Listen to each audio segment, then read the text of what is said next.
सुयश, jasmine, तारा और Mayank college में एक दूसरे के दोस्त बने थे। उनके कॉलेज का फाइनल ईयर चल रहा था।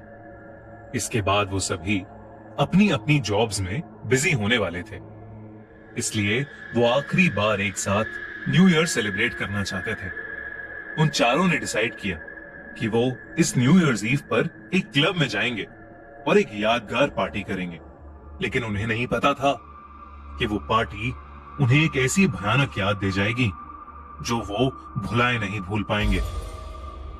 क्लब में बज रहे गानों पर डांस करते करते सुयश को छोड़कर बाकी सभी ने बहुत ज्यादा शराब पी ली थी। जैस्मिन ने तो इतनी पी ली थी कि शराब के नशे में उससे सीधा खड़ा भी नहीं हुआ जा रहा था। रात बहुत हो चुकी थी। क्योंकि सुयश ने शराब नहीं पी थी, इसलिए उसने बाकी सभी को घर ले जाने की रिस्पॉन्सिबिलिटी उठाई। उसने सबको जैसे तैसे करके गाड़ी में बिठाया। गाड़ी की फ्रंट सीट पर मयंक बैठा था और पीछे जैस्मिन और तारा।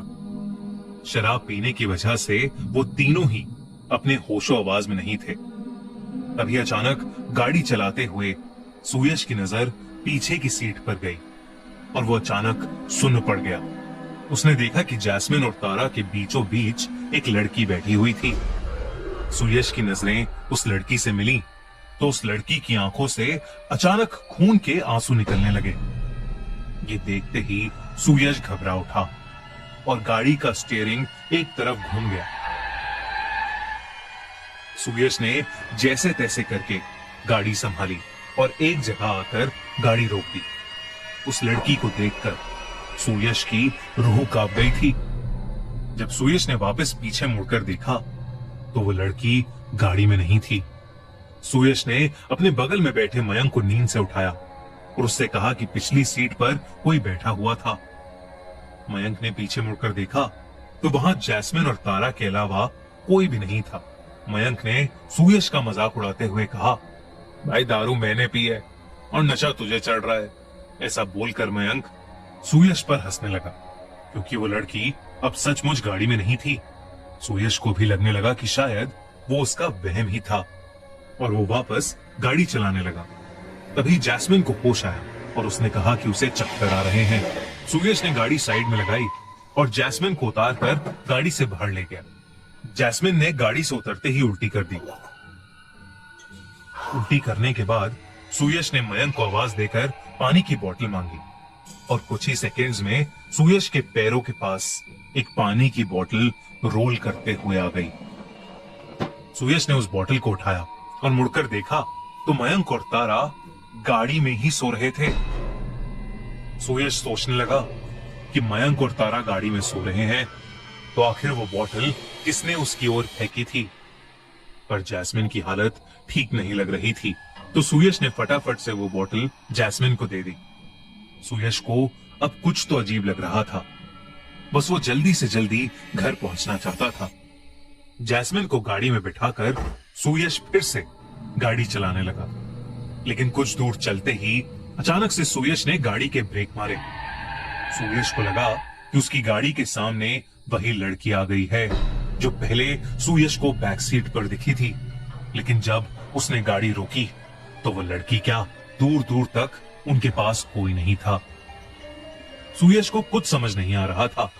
मुंबई में रहने वाली 19 साल की जानवी कुकरेजा एक न्यू ईयर पार्टी में गई, लेकिन फिर कभी वापस नहीं आई। क्या हुआ जानवी के साथ? देखिए एक न्यू ईयर पार्टी की सच्ची क्राइम स्टोरी हमारे crime stories channel the crime show by खूनी मंडे पर। लिंक पिन कमेंट में कि उसके साथ क्या हो रहा है। उसने वापस से गाड़ी स्टार्ट की और चुपचाप आगे चलता रहा।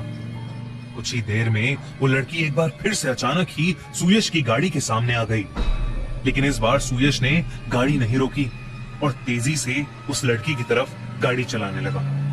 देखते ही देखते सुयश की गाड़ी उस लड़की के आर पार हो गई।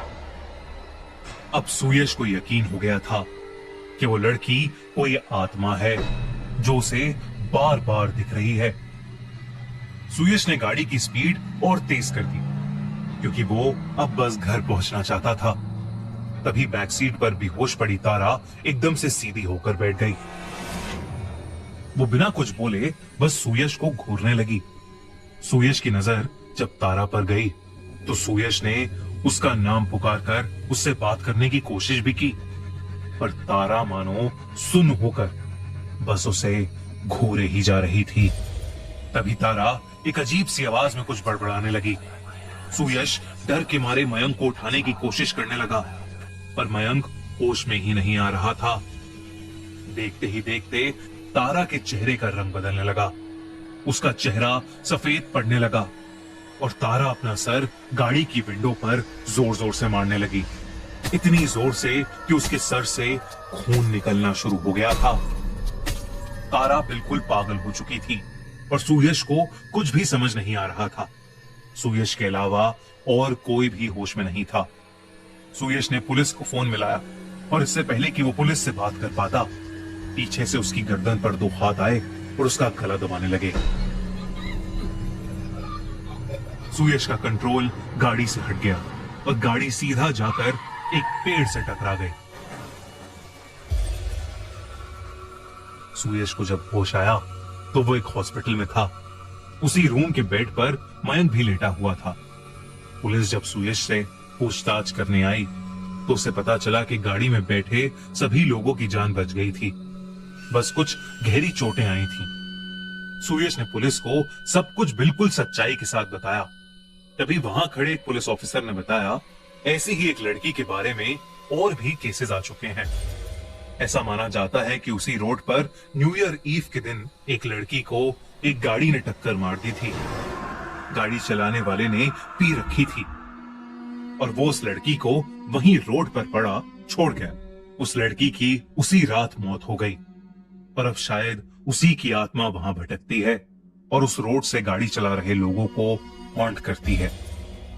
लेकिन सुयश के अलावा किसी को भी उस रात के बारे में ऐसा कुछ याद नहीं। सुयश को आज भी उस रात से जुड़े भयानक सपने आते हैं। उस रात के कई महीनों बाद तक भी सुयश ने रात में गाड़ी ही नहीं चलाई।